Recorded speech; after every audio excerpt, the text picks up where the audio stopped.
আচ্ছা, এমন মানুষের সাথে তো আমাদের সবারই দেখা হয়, তাই না? যাদের সাথে প্রথমবার কথা বলেই কেমন জানি আপন মনে হয়। ওদের কথা বলার ধরন, ওদের আত্মবিশ্বাস সবকিছুতেই যেন একটা জাদু আছে। আজকে আমরা লেইল লাউন্ডেজের গবেষণার উপর ভিত্তি করে ঠিক এই জাদুর পেছনের বিজ্ঞানটা জানব। আর দেখব কিভাবে আমরা সবাই এই দক্ষতাগুলো নিজেদের আয়ত্তে আনতে পারি। তো চলুন শুরু করা যাক এই ক্যারিশমা কোড দিয়ে। আচ্ছা, আমাদের বেশিরভাগেরই কি মনে হয় এই আকর্ষণটা হয়তো সুন্দর চেহারার জন্য বা অনেক টাকার জোরে আসে। কিন্তু ব্যাপারটা যদি এমন হয় যে এটা আসলে কিছু যোগাযোগের কৌশল যেটা যে কেউ শিখতে পারে। হ্যাঁ, একদম তাই। ঠিকঠাক পদ্ধতি জানা থাকলে এটা সবাই রপ্ত করতে পারে। এই প্রশ্নটা কিন্তু আমাদের সবার মনেই আসে, তাই না? যে কেন কিছু মানুষ যে কোনো পার্টিতে বা মিটিংয়ে খুব সহজেই সবার মনোযোগ কেড়ে নেয়। ওরা কি আসলে কোনো বিশেষ ক্ষমতা নিয়ে জন্মায়, নাকি এর পেছনে এমন কিছু কৌশল আছে যা আমাদের চোখের আড়ালে থেকে যায়? এই কথাটা, এটাই কিন্তু আজকের আলোচনার মূল ভিত্তি। লেইল লোনস আমাদের এটাই বোঝাতে চেয়েছেন যে আকর্ষণীয় ব্যক্তিত্ব কোনো জন্মগত প্রতিভা নয়, এটা একটা অর্জন করার মতো স্কিল। আমাদের প্রতিদিনের ছোট ছোট কিছু অভ্যাসের পরিবর্তনই কিন্তু একটা বিশাল পার্থক্য গড়ে দিতে পারে। তাহলে চলুন প্রথম চাবিকাঠির দিকে এগোনো যাক।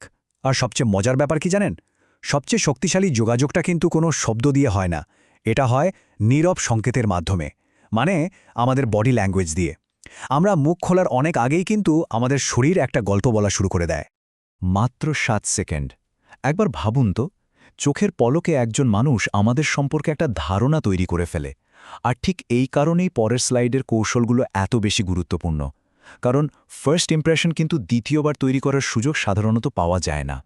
এখানে 3টা খুব সহজ কিন্তু অসম্ভব শক্তিশালী কৌশলের কথা বলা হয়েছে।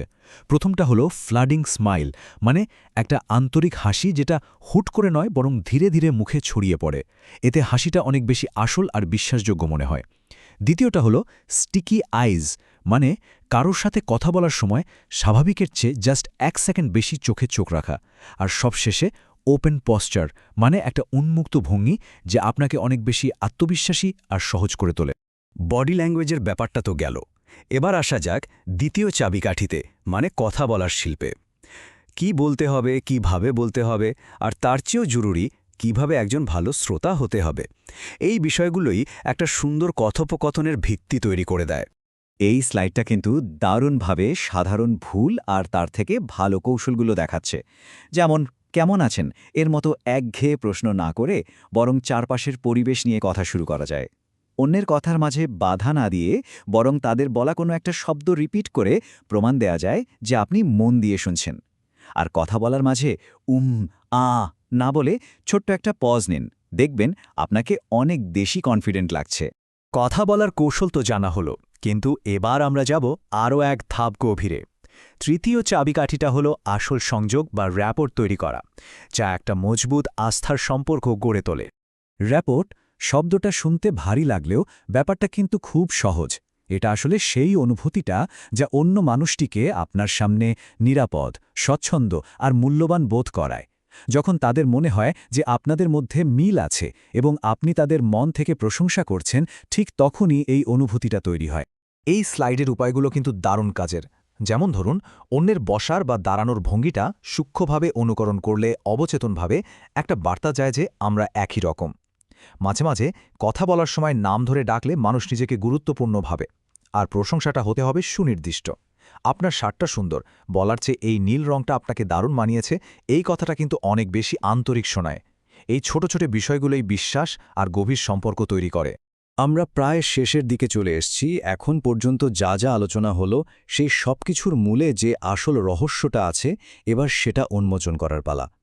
আর এটাই দীর্ঘমেয়াদী সামাজিক সাফল্যের জন্য সবচেয়ে জরুরি। তাহলে আসল রহস্যটা কি? কোনো ম্যাজিক ট্রিক নয়, আসল রহস্যটা হলো প্র্যাকটিস। সত্যিকারের সামাজিক দক্ষতা কোনো কৌশল মুখস্থ করে আসে না, এটা আসে প্রতিদিনের অনুশীলন থেকে। আত্মবিশ্বাস একদিনে তৈরি হয় না, এটা আসে বারবার চেষ্টা করার মাধ্যমে। প্রত্যেকটা কথোপকথনই আসলে অনুশীলনের একটা সুযোগ। তাহলে আলোচনার শেষে প্রশ্নটা এখানেই। কথা বলা তো সহজ, কিন্তু সত্যিকারের সংযোগ তৈরি করা একটা শিল্প। এই কৌশলগুলো তো আমাদের জানা হলো, কিন্তু আমরা কি আসলেই প্রস্তুত সেই গভীর আর অর্থপূর্ণ সম্পর্কগুলো তৈরি করার জন্য? ভাবার মতো একটা প্রশ্ন, তাই না?